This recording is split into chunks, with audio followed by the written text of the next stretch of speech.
Hi everyone and welcome back to the wine challenge. We're halfway there. We're on week 12 now. It's the second half of the challenge, and this week we are going to be trying the Maggio Chardonnay from California. Now, you'll likely have tried a Chardonnay before. You can have Chardonnay grown in so many different places all across the world. It's a very popular grape. But the places that are best known for Chardonnay are probably Burgundy in France and places like California as well. The great thing about Chardonnay is it changes quite dramatically based on where it's grown.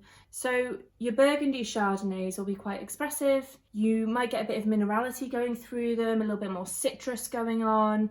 Whereas when you're talking more about Californian Chardonnays, you're going to have a fuller body. It'll be a bit richer, and quite often they're slightly more heavily oaked as well. So you'll get more of the kind of oaky flavours of vanilla.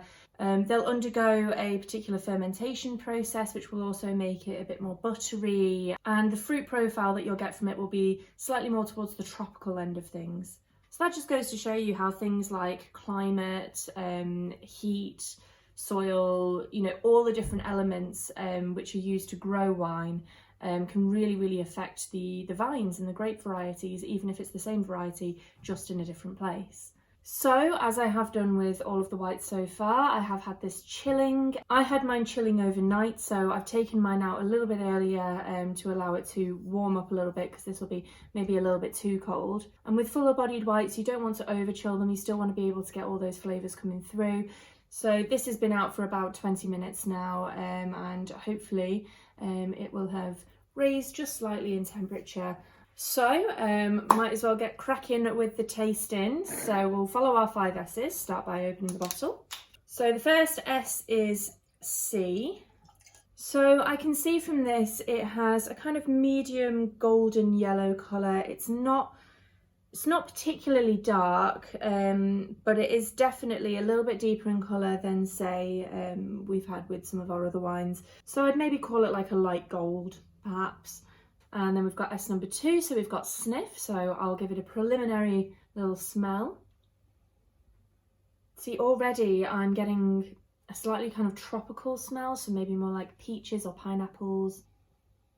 It smells incredible, actually. But I think that's pretty much all I'm getting from this first whiff. I've got a little bit of a blocked nose, I think the weather's hit me a little bit, so I'm kind of getting out of it what I can. Okay, we'll go to S number 3, we'll give it a swirl, and then we'll try and sniff it again.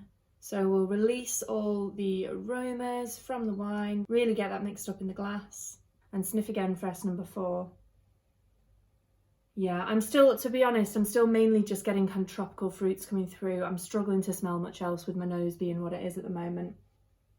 But it definitely has a gorgeous kind of tropical fruit smell. I think the main smell that I'm getting is maybe peaches. I did say pineapple before.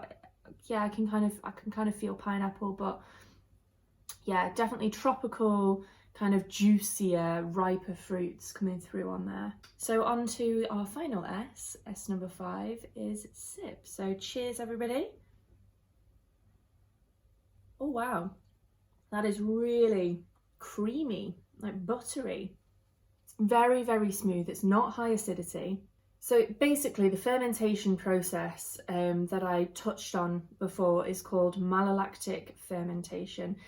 And it creates this kind of, it's almost like it coats the mouth. Like, sometimes when you eat something creamy or you drink milk, you get this kind of almost coating on the inside of your mouth, and it kind of creates that effect. There's this kind of like almost butteriness, and it's lovely.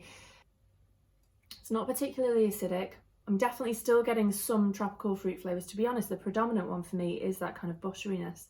It's almost like peaches and cream, You've got the creaminess behind it, you've got that little soft fruitiness, like juiciness, fruit from the peach.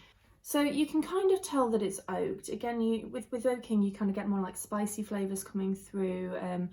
But for this one, it's more along the lines of vanilla, which again just kind of adds to that sensation of peaches and cream. But it's a very light oaking. It's not heavy. It's not super spicy. It's not super prominent. It's a surprisingly full wine, but with a kind of lighter profile to it. I don't know how that kind of works out in my head. It's not heavy or hard drinking, but it's got a fullness to it. It's just so smooth. So smooth. But let's have a look at the tasting notes and see what it is that we're supposed to be getting through on this wine. I think we've picked out a fair amount there. So the tasting notes say, this vibrant Chardonnay uses grapes from the Delta region, west of Lodi, where the gentle Mediterranean climate of warm days and coastal evening breezes is ideal for the cultivation of world-class grapes. Fermented in stainless steel for fresh fruit characters with a touch of delicate oak influence to impart subtle complexity and creamy texture. Now, that's quite interesting actually, because I did say you can kind of get a little bit of vanilla in there, but it's not like super oaky. It's not like a mega spicy wine. So what they've actually done is, rather than aging it in oak or having, big oak barrels where they're fermenting it, they've actually done it in stainless steel, so you won't get any kind of additional flavours added in from that, with a delicate oak influence, which means that they have probably put in something along the lines of oak staves or oak chips to oak it, but a lot more lightly than you would have done in a big barrel. And that'll be why it's not so kind of kicking your teeth spicy, and you get a lot more of the creaminess coming through instead. Golden in colour, it shows fruity aromas of peach, definitely got the peach, mango, pineapple and melon. Well, I mean, peach and pineapple. Pineapple I think I got more on the nose than I did on the palate. On the palate it was just full peach for me. Mango and melon, again, it might just be because my nose isn't 100% there today, but I kind of maybe get that a little bit. I mean, perhaps that's just leading the witness, and I can only kind of smell it now because I've read about it. But yeah, I think melon potentially. Let me know if you can smell it. Beautifully balanced on palate with refreshing citrus flavours through to a long finish. I didn't really get too much citrus. I think because of the high levels of kind of creaminess, like I'm not really sensing the citrus too much. But they are right about the finish. It does have a very long finish. So once you've swallowed the wine, or spat it out if you're doing a tasting, not that I would ever approve of spitting out wine, you'll find that it kind of lingers on the palate. It lingers on your tongue for quite a long time after you've swallowed it, so the taste is still there. And that's one of the factors that they actually look into when they're grading a wine as well. Finish is something to be desired. You want to be able to taste it after you've swallowed it. You don't want it to disappear too quickly. So yeah, I think that was a pretty accurate description on their behalf, based off of what I can taste. I'm really quite pleasantly surprised. I know that Chardonnay got a bit of a bad reputation for a while. It was very much popularised with very, very heavy oaking and really, really heavy flavours. And then people kind of went off that pretty quickly, and a lot of people would now say maybe that they don't like Chardonnay, or Chardonnay isn't their thing. But actually, to try a really decent quality Chardonnay and be able to pick out all the different flavours going on in there, and something which, yes, has the creaminess but perhaps hasn't been oaked quite as heavily, is quite nice and quite interesting. And if you get the chance to, at some point, maybe pick up a bottle of French or Burgundy Chardonnay and try the difference between the two, because it is quite astounding how different they are, considering that they come from the same grape variety. So when it comes to food to put with a Chardonnay, you've got quite a few different options, but because it has quite a lot of creaminess to it, pairing it with creamy dishes actually works quite well, and they balance each other out. You get the creaminess from the food, which kind of ties in quite well with the creaminess that you get in the wine, but it helps bring out the fruit flavours. So you can do dishes like fattier meats such as pork, you could do a roast chicken, you could do sort of more maybe meatier fish dishes, things like salmon, or you can go down the route that I've gone down and get yourself something cream based. So I've got a creamy chicken and bacon pasta bake. Hopefully the kind of cream from that will work really well with the cream from the wine. And the cheese that we've gone for this week is one that we have actually tried before, but was very popular. So I'm sure some of you will be very glad that it's on again. But it's actually our mature cheddar. Now, the mature cheddar that we have in the shop, these JJ Sandham truckles are so incredibly good, and the mature cheddar is so lovely and rich and creamy. It's, I think, going to be a lovely, lovely pairing. So quite looking forward to that. But I'm going to start with the pasta and then work my way onto the cheese. So I've got myself a bite there. So bottoms up. It's very rich. You get that lovely meaty chicken flavour coming through. Cheers. It did exactly what I thought it was going to do.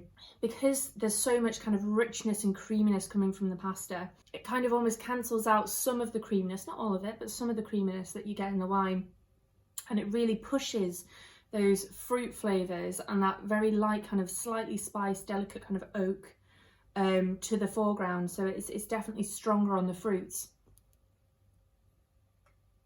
It is such a good combination. I mean, it's rich. It's rich food. It's a lovely, full-bodied, quite rich wine as well. It's a really, silky combination. But let's give it a try with some of our cheddar. So I've chopped myself off a chunk there. I've put it on a cracker. Again, I've gone for kind of a plainer cracker, but maybe something with a bit of rosemary or maybe some kind of herb in it would be quite nice. Would work quite well with the creaminess. I don't know. But cheers, let's give it a try.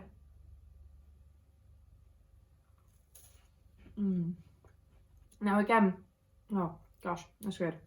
Sorry. I'm gonna need another sample before I continue.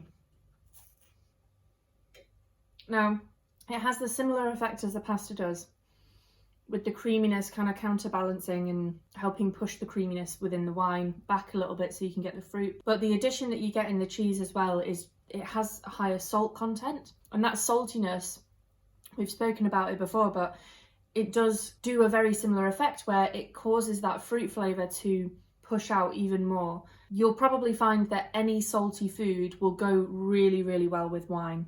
It will always make the wine taste more fruity and more vibrant. It is just, to die for, this combination. Really good. All in all, a really great example of a Californian Chardonnay. It's just so rich and creamy, and it's got lovely juicy fruits coming through. It's a treat, this one. But as ever, let me know what you think, whether or not this is the kind of wine that you like. It is something that might not be for everybody. People might prefer their whites to be a little bit lighter, a little bit kind of more fresh. I, however, think that this is excellent. It's rich, it's full, it's creamy, it is delicious. But join in with us next week. We're going to be trying an Italian Sangiovese, a nice kind of medium-bodied red, all the way from Italy. But until then, enjoy the rest of your wine, and I'll see you soon. Cheers.